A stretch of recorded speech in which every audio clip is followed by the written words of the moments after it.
Thanks everybody for coming and for having me, especially Mike and Fact. I'm very excited for this show. It's a real honor to be able to show my work all together and in this context in Liverpool in the north of England, where I think especially it's politically appropriate and resonant, but also with a project of fact and the use of technology and creativity is really determinant of my work and the way I think. So that's a great honor, and especially I thank you always and again to David, Metcalf, and Forma for helping me realize this project, which, as everybody seems to note and mention, is a real departure for me,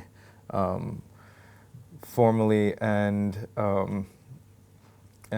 theoretically as well, which is what I'd like to talk about today. And thank you also, of course, to everybody who made this possible, the Wellcome Trust in principle, and Mondrian Foundation of the Netherlands, Pro Helvetia of Switzerland,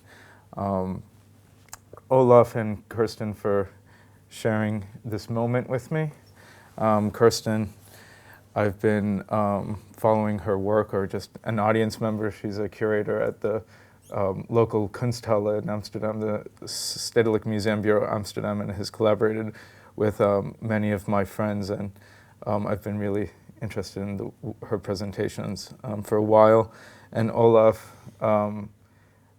for his collaboration on this project and his inspiring ideas and research. And I want to talk a bit about his work and why it relates to mine, and just try to bridge that gap where people see that it's been a real departure for me from the previous work, and it's not been such a departure, and I want to explain why. Olaf and Kirsten have already talked a lot about selfhood or subjectivity, and that's always been the direction I've been going in, or what I've been looking to do with my work, and not always very clearly. I've been working mostly with documentary video, and the challenges with that is that people feel very comfortable reading documentary video because we see it all the time in its journalistic modality. So it's very specifically expository and informative. And what I had been trying to do from the beginning is to undermine that and present something at first contradictory to the dominant mode of ideology that was disseminated through journalism, but then also not only political ideology, but just a kind of epistemology that equates perception or perceivable facts as evidence with truth. So it's a way of constructing a sort of video or cinematic truth. So basically, it was trying to tell stories where the truth of the story, while faithful to documentary forms and structures, was contrary to instinct or truth. So I started out first working with radical political documentary collectives in New York, Third World Newsreel, and Paper Tiger Television, which were, especially Paper Tiger Television, were creating very political documentaries that were contradicting whatever was being said by the mainstream American media, usually in an anti-imperialist way. I worked with them on a couple documentaries about American involvement in the Middle East, particularly Iraq and Palestine at that time.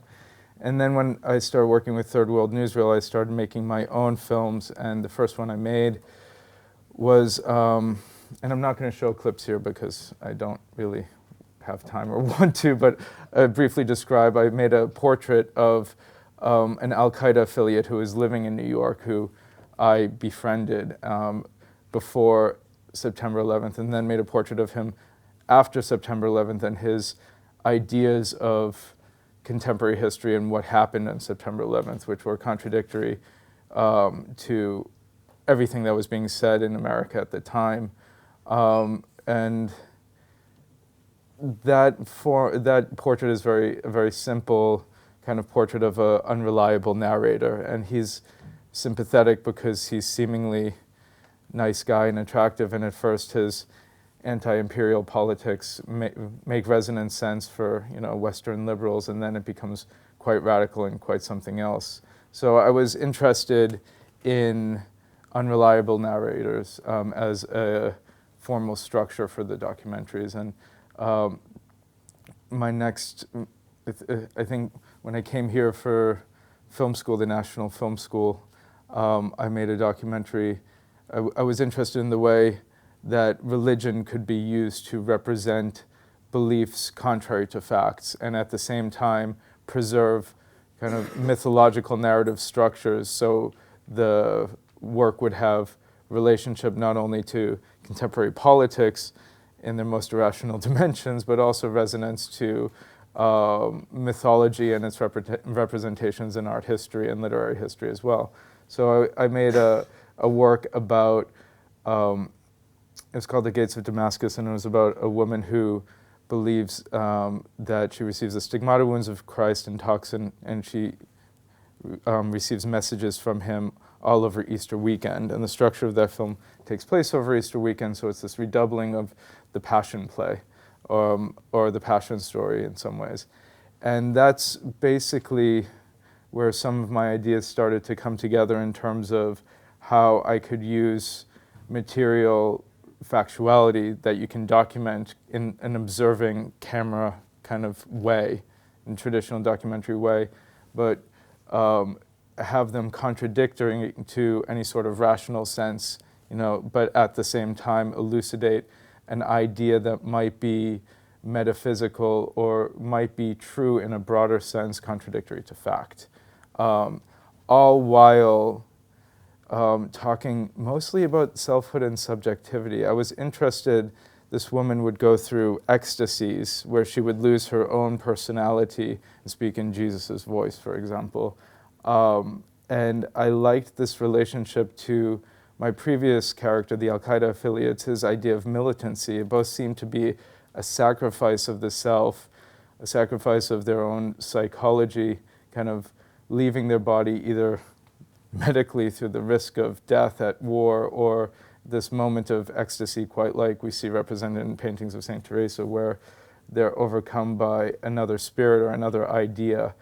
So it resonated in terms of my interest also with psychoanalysis and this idea of jouissance, this kind of moment of deconstruction of subjectivity, like the selfhood is not something fixed and individual and persistent over time, but which we would like to believe because we want to be kind of whole and stable, but actually our insecurities and neurosis and continual efforts to construct and preserve our sense of self and place reveal that selfhood is quite an anxious and desperate construction. And I was interested in how that was happening from various theoretical points of view, but how also I could undermine or destabilize that using my videos. So I would trying to do that both in terms of content and form. Content in which I'd represent people who would do that themselves, either through these ecstasies or militancies, and then formally trying to elucidate that from the viewer by somehow either delivering the viewer over to the perspective of the other, represented in the video, or kind of fragmenting the narrative or the attention, somehow trying to elucidate a split, elicit a split in the viewing subject. At the same time, there's the issue of my own selfhood and kind of, as an artist, is my work expressive? And I always kind of believed it was, that was not necessarily present in the viewer, but that's a kind of issue in my work where the documentaries were an adventure at which I would try to explore an idea I thought I had, or I believed or wanted to believe, but was being lived much more sincerely and with complete devotion by someone else, which is, again, this issue of militancy or ecstasy. So with, the remnants of my own, Catholicism kind of filtered through my Enlightenment secular education were then kind of rehashed through this Middle Eastern mystic who believes that she can, talk in Jesus' voice and is more Catholic than the Pope. But also then, my interest in Marxism were to go find Filipino revolutionaries who were living it without an iota of hypocrisy. And so it was also then a limit experience for me in terms of the production of the work and kind of stretching the limits of my own experience and taking the camera with me to document that and hopefully kind of present that as a moment that could also elicit a similar response in the viewer. Unfortunately, sometimes that required a certain amount of danger, especially in terms of the militancy, but also, outside of what I would present formally as my work, it was also part of the process for me. That was the work itself. My life has been part of my work. And so those issues of selfhood, whether it's representation of the self, examining of my own self as an artist representing myself in my work, but also kind of the people I represent as being heroes who undergo some kind of sacrifice, who are becoming more than themselves by destroying themselves in some way. So the destruction of the selfhood has to do also with a critique of the ways in which the self is constructed, which I think is also a critique of ideology. So I was looking at these different ways in which we might be constrained or even oppressed or coerced by the ways in which we take for granted and are invisible to us. And that, whether it be in politics or language or religion or gender, and looking at people who were shedding those and in so doing kind of attacking their selfhood. So it was about a certain kind of deconstruction or destruction, and trying to induce that same destabilization in the viewing subject. So the experience I was looking for, starting with my representations of this Al-Qaeda affiliate or this, Catholic saint in Damascus, up into the works that I've presented here, All This All Melts into Air, with the guerrillas of the Movement for the Emancipation of the Niger Delta, or No Permanent Address with the communist comrades in the Philippines. It's been to put the position of the viewer into the position of who they are watching. So it's this not only asking for a destabilization of subjectivity through a kind of theoretical idea of like, oh, look, this is what this film is about, and therefore I should think about the politics that kind of surround me, whether it's, capitalism or patriarchy or whatever, but also formally trying to ask the viewer to, suspend their disbelief in a way that they see themselves in this person. So the video becomes something of a mirror, even though you're watching someone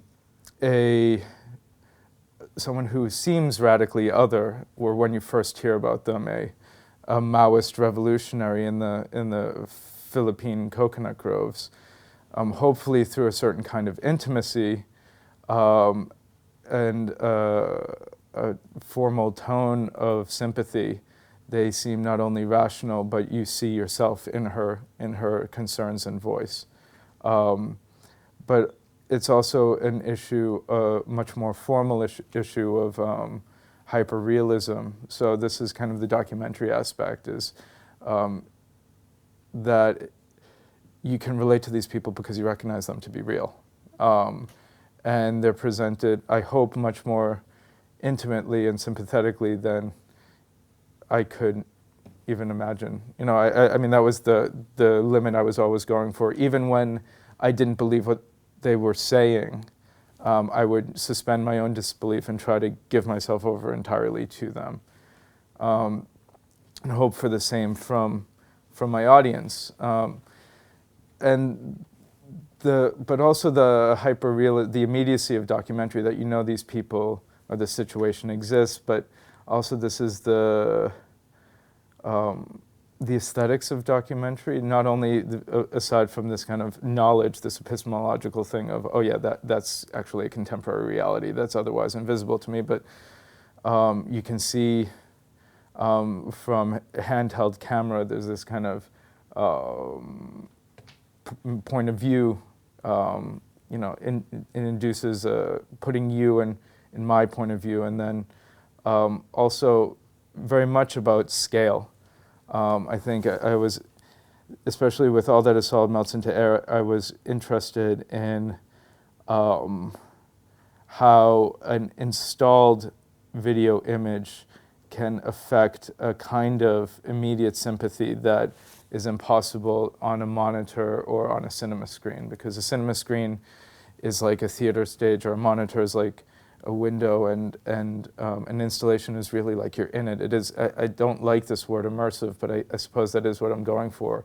You know, I wanted people to stand before my videos rather than sit before them and kind of feel like they were there. And more, not only this imagined viewer that Kirsten was talking about, but for me it feels always like a self-portrait, because it's such a strong memory and a revision of my memory to stand before these images that I first experienced as being a witness of.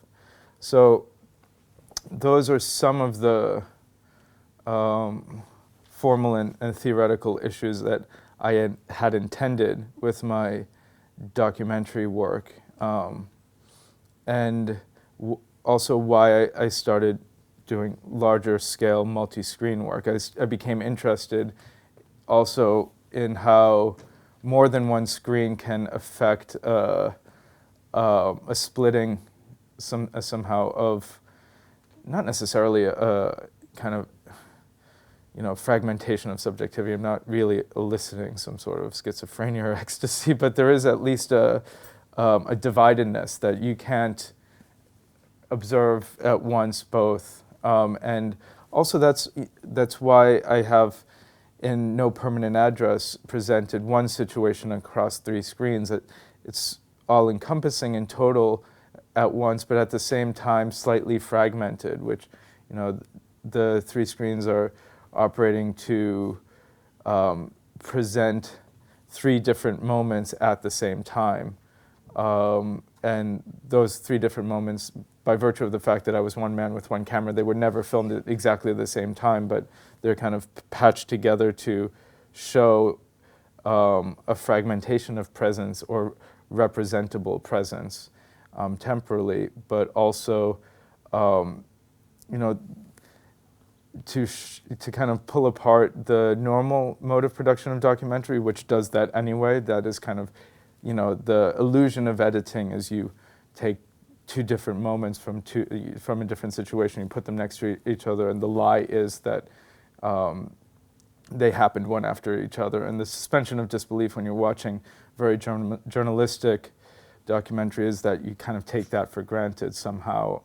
And I was trying to bring that to the surface, and so creating a kind of rhythm or beauty among the images. I mean, I'm speaking very theoretically about the decisions I've made, but many of them were driven by aesthetics. I mean, my theory is not, my analysis, of course, isn't as vigorous as it would be for an academic, and, you know, I'm kind of pulling from various theories from, you know, feminism to Christian mythology, and, you know, the suture of that gap would be the formal aesthetic somehow, and I think that's where my work as an artist is. Wow. And Time to bring together? No, it's not. Can I? Yeah. Give me. Yeah, I'm going to show. I thought I had until 12. Do I have until 12? Okay. We have some questions off the floor. Okay. Give me 5 more minutes and let me talk about echo and where it came to. So Olaf's work, my work had swung between first theology and then politics. I thought I was going from spirit to materialism in a way. And because I was kind of anti-journalistic documentary, I never thought I would kind of go into a scientific mode. But I was inspired by Olaf's work when I read about video ergo sum, because even the title of the paper sounded to be exactly what I'm doing. Like I'm trying to get the viewer to somehow constitute or deconstruct or reconstitute themselves by looking at a video and also see themselves within the video. And then I thought that I could somehow, in the way that all my videos had been self-portraits with myself subtracted, I could somehow, put myself in the video and then put the viewers in the video in a way that they could deal with their own selfhood. And it would be about the structural issue of self-representation without being necessarily a self-expression, which is basically the issue of self-portraiture. So this was the first image I saw of Olaf's work, of kind of the destabilized body in space. And I thought that this is kind of something I wanted to learn to affect in my own work. And this issue of, again, this is an image that Olaf and I are sharing, but this is Caravaggio's image of Narcissus. So it's about selfhood and reflection, but it's also about the possibility of formal symmetry in the painting. And I was interested in Narcissus as a structure because of the historical representation in painting, but also in mythology and psychoanalysis. I liked Lacan's idea that the self first, the child, the baby, first understands itself as a singular subject before language, when it sees itself in the mirror and understands itself to be a whole thing, because it can see, oh, there are the boundaries of my person and there's the situation in which it is. And before that moment, Lacan, the psychoanalyst Lacan, says he has this kind of ecstatic whole relationship. Freud describes it as the oceanic, pre-Oedipal feeling of indistinction between selfhood and a self and other and situation. And I was thinking, okay, I wonder if there's a way of trying to, I'm not exactly necessarily succeeding, but destabilizing that to deconstruct that moment of the mirror stage, instead of, constituting yourself through mirror reflection, hopefully pulling that apart. And then I was also interested in self-portraiture, and this is Artemisia Gentileschi's self-portrait, which is owned by the Queen of England, actually. You can see it in Buckingham Palace, but it's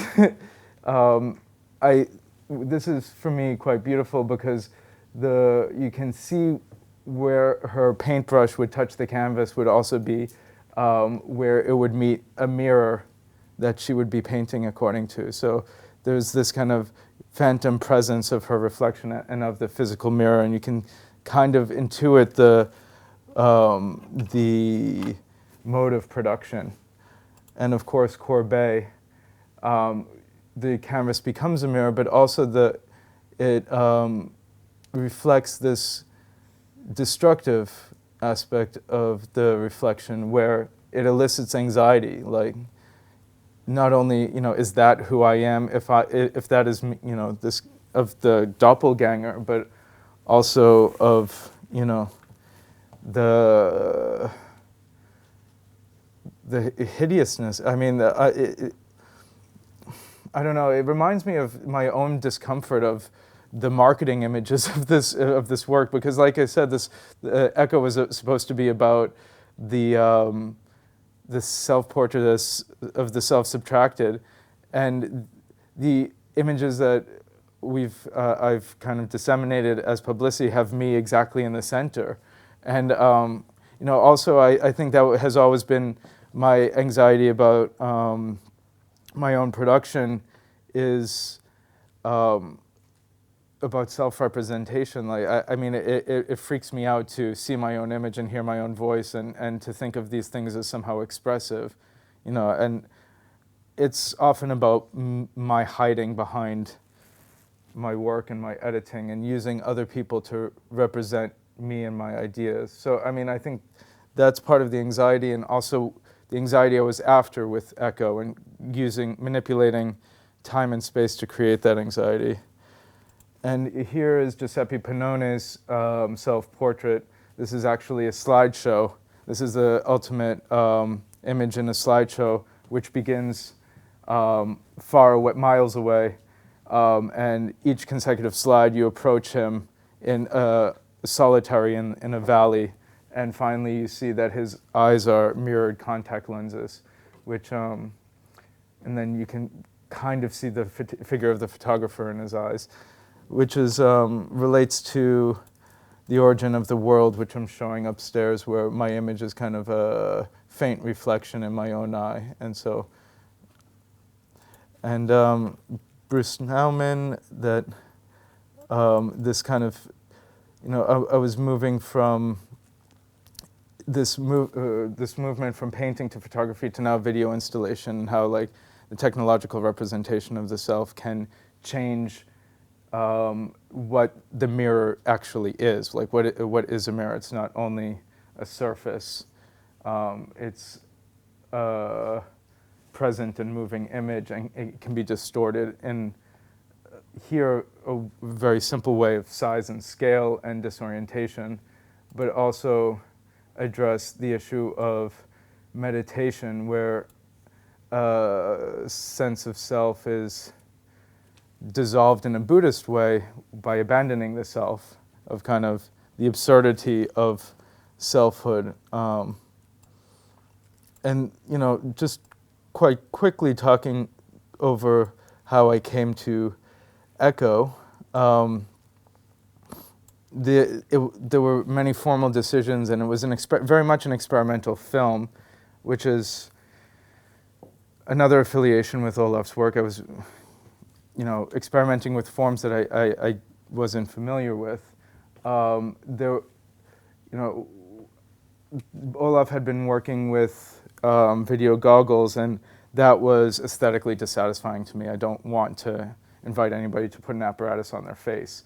And so I love 3D movies, and the earliest idea was to kind of see oneself image in 3D.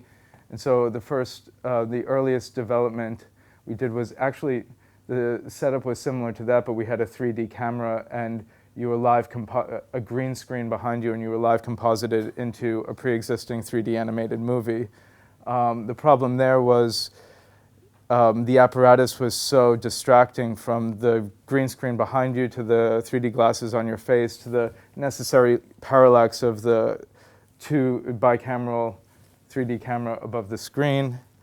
And then, so I remembered my earliest teacher was Errol Morris. I was an intern in his studio. He's an American documentary filmmaker. You might know him from The Fog of War, or The Thin Blue Line, Fast, Cheap, and Out of Control. And he had developed this apparatus, which he called the Interrotron, which kind of solved this documentary problem of how to get your interviewed subjects to look at you in the eye.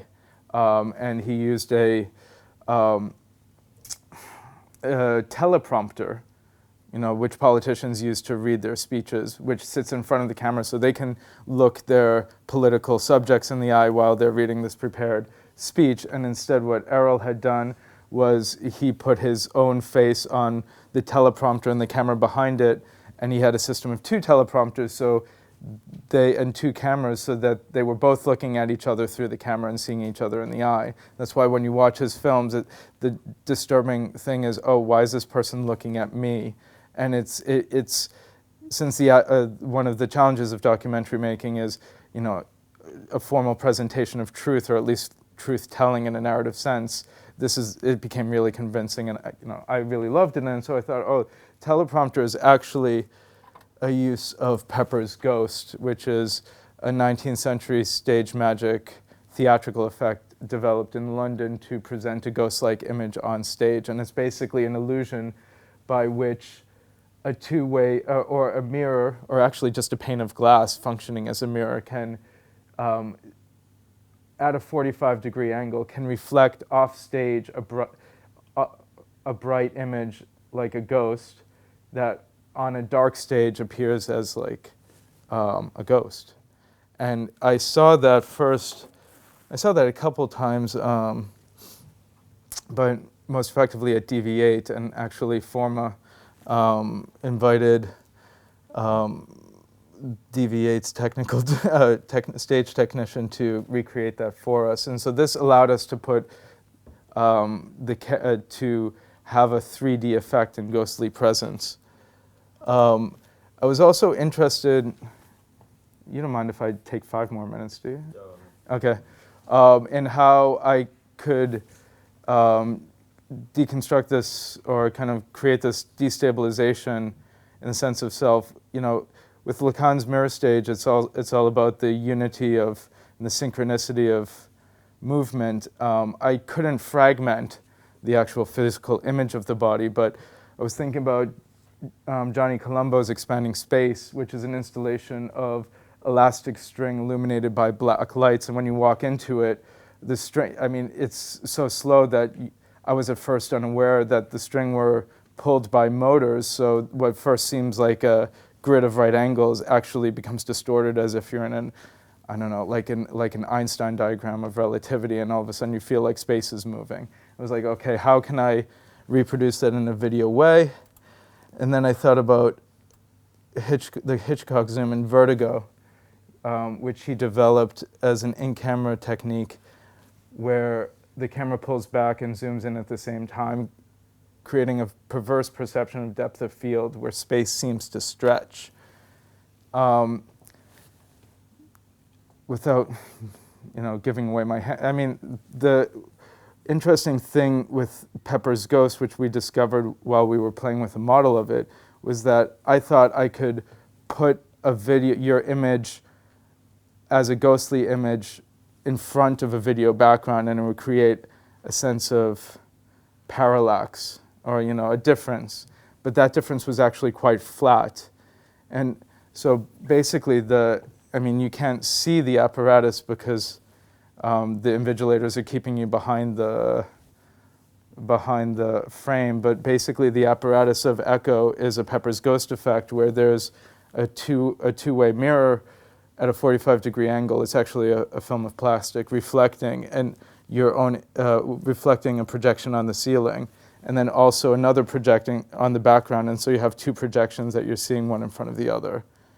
And what I was able to do is I projected the background on the ceiling and your image in front of you, and raised the background, or pull the distance from your eye to the ceiling projection is closer than your eye to your own image, so your image seems to sit within the background landscape. And as I affect the contra zoom, the space seems to pull apart away from you. And at the same time, you still see the parallax because you still see those 2 screen images. And then, finally, I was interested in manipulating the sense of space through digitally through animation. So what begins as a straightforward documentary shot through animation becomes surreal and hopefully marvelous. And I was looking at De Chirico's metaphysical paintings and how he manipulated perspective by using multiple vanishing points. And when space expands, you'll see quite subtly the buildings seem to morph, and that was because they were doing so according to different rules of perspective than we perceive. I also, of course, used temporal manipulations, and I will show a series of short videos in 1 hour, 1 o'clock, about the different inspirations for that. I think I'll end there. I hope I've left time for discussion and questions. Yeah. Thank you ever so much. Brilliant.